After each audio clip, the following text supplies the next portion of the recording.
future is approaching fast. Don't blink. Welcome to the Auto Brief News, broadcasting live from our studio in Switzerland. I'm Amber Light, your resident telemetry architect, and I'm sitting across from a man who looks like he just won the lottery. And I'm Jim Khana. Keep the shiny side up, mate. And let me tell you, Amber, I haven't felt this vindicated since they brought back tactile volume knobs. The hot hatch is not dead. The analog soul is not dead. It is alive, it is angry, and it lives in Japan. It's Friday, June 12th, 2026. On Fridays, we close out the week with The Studio, our deep dive into a new passion car model press release. And today, we are breaking down a vehicle that has Jim practically vibrating with excitement. On June 2nd, Toyota's Gazoo Racing division held the world premiere of the GRMN Corolla, the ultimate Nürburgring-honed evolution of their already unhinged hatchback. I wrote a piece about this on the Garage blog yesterday. The GRMN Corolla. Toyota finally went off the deep end. For the last 5 years, I've been lamenting the crossover bloat. I thought manufacturers were too busy chasing autonomous driving pods to build a proper, driver-focused weapon. But Akio Toyoda, or Morizo as he calls himself when he puts his racing helmet on, took the Corolla to the Nürburgring and said, "Make it meaner." It is a fascinating piece of engineering. From a data perspective, they haven't just added a louder exhaust and some red stitching. They have fundamentally altered the structural physics of the vehicle based on extreme endurance racing telemetry.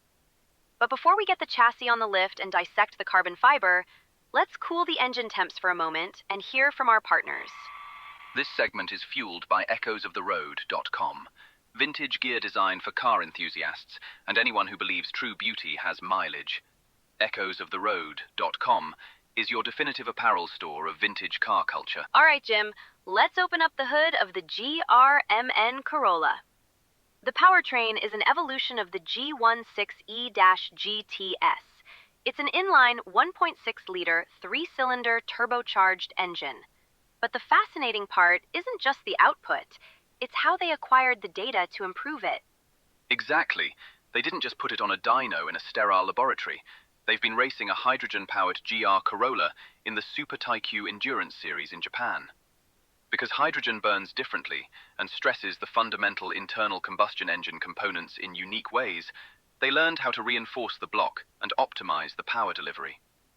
The telemetry from that hydrogen racer allowed them to push the torque output to 415 Newton meters. That's a 15 Newton meter increase over the base 2026 GR Corolla. And the maximum output sits at 224 kilowatts. But what I find most impressive is the torque mapping. They didn't just give it a peaky, unusable power band. They specifically focused on increasing the torque in the 3,600 to 4,800 revolutions per minute mid-speed range. Which is exactly where you need it. When you are trail braking into a tight hairpin and you need to rocket out of the apex, you don't want to be waiting for the turbo to spool at 6,000 revolutions per minute. You want that mid-range punch to hunker the car down and fire you toward the next straight.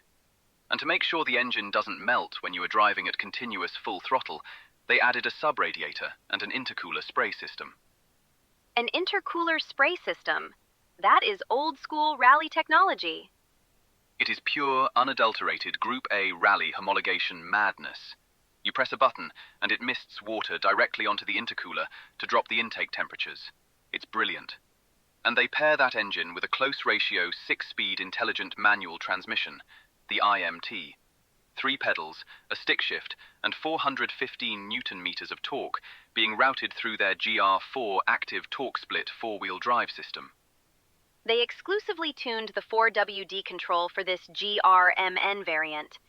The algorithms manage the rear torque distribution to enhance stability at the onset of steering input at extremely high speeds. But Jim, let's talk about my favorite metric in the entire press release, the mass optimization. Oh, I know you love a diet, Amber. Tell them what Toyota did. They deleted the rear seats entirely. They threw them in the bin. I love it. It's an incredibly aggressive decision for a production hatchback. By removing the rear seats, utilizing a bespoke glass fiber reinforced polymer for the custom full bucket seats, and adding carbon fiber components, They slashed 30 kilograms off the curb weight. The GRMN Corolla weighs in at 1,450 kilograms. In an era where family crossovers weigh 2.5 tons, improving the power-to-weight ratio by physically removing seating capacity is a stunning commitment to track performance.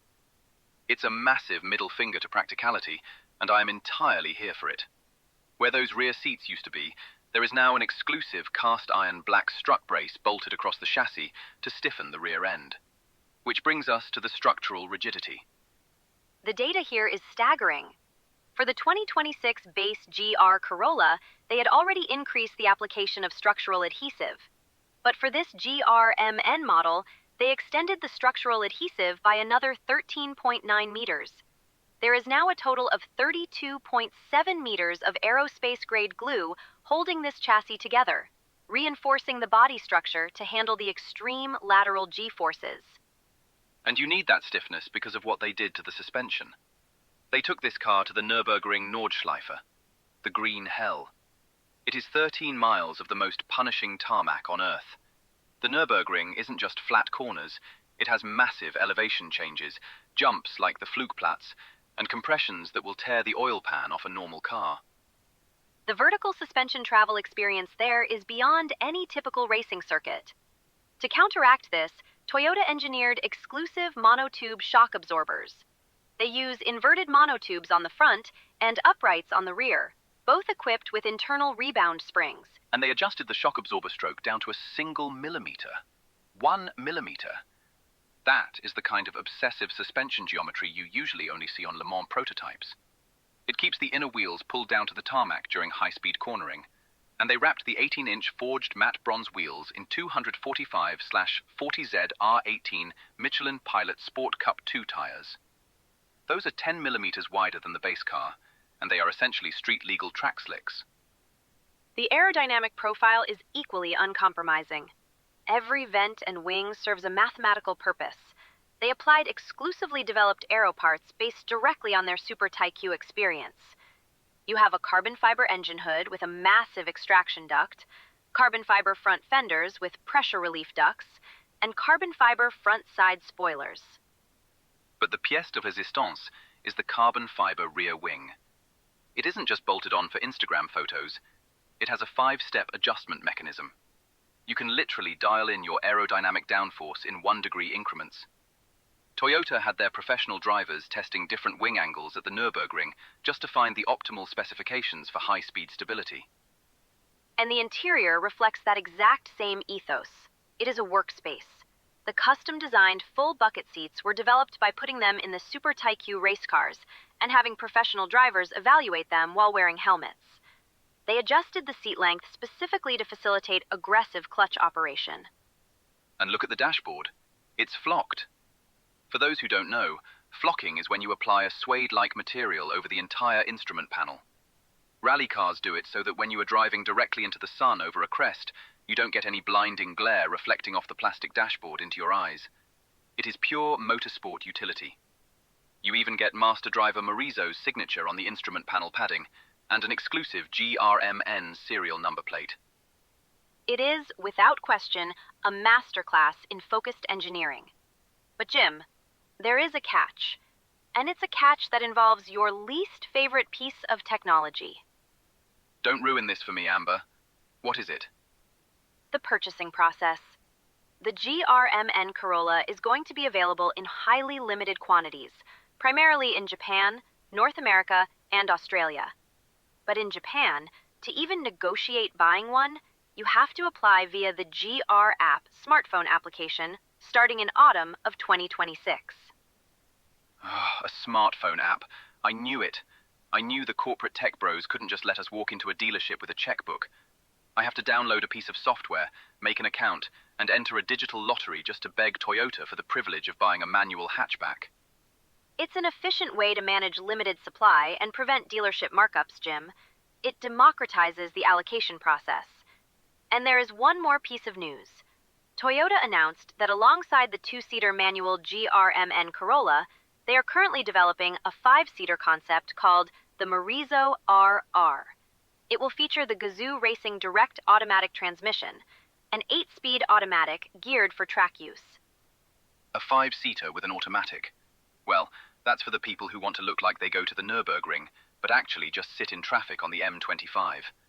The 2-seater manual is the real deal. Let's calibrate the global frequency and check in with our community. It's time for our weekly poll. Right. What absurd scenario have we cooked up for the mascot this week?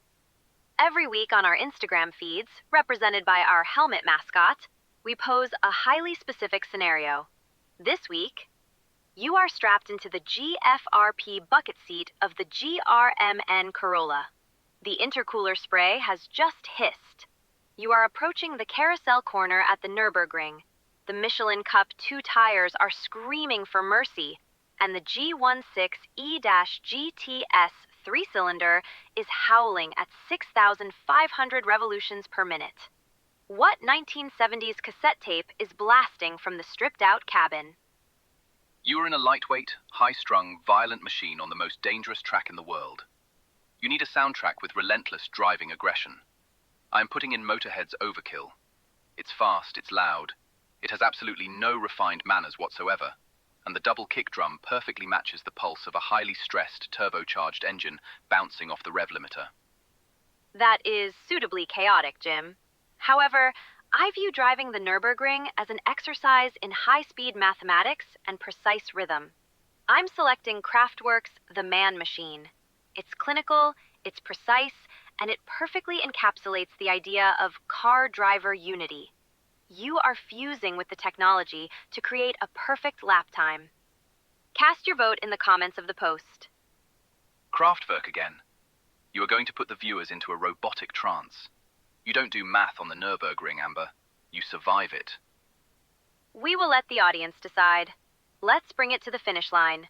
The checkered flag verdict.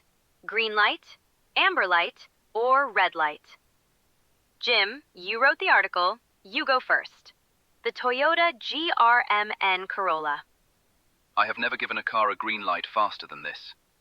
Toyota ignored every single boring industry trend. They ignored the EV push, they ignored the crossover craze, and they built a homologation special for the sheer joy of driving. A manual gearbox, no rear seats, 32 meters of structural glue. It is an unhinged, beautiful masterpiece of mechanical sympathy. It is a massive, glowing green light. I have to agree. For me, it is also a green light.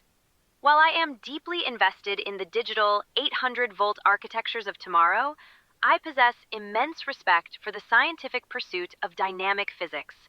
Toyota utilized real-world telemetry from endurance racing to optimize aerodynamic load and structural rigidity down to the millimeter. It is a highly analytical approach to creating raw emotion. 2 green lights. The world must be ending. Enjoy the agreement while it lasts, Jim. That wraps up this episode of The Studio.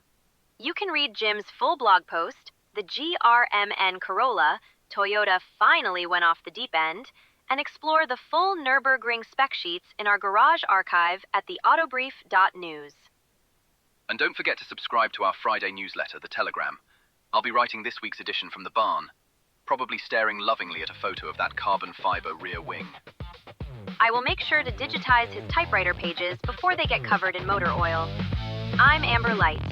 The future is approaching fast, don't blink. And I'm Jim Khana. Keep the shiny side up.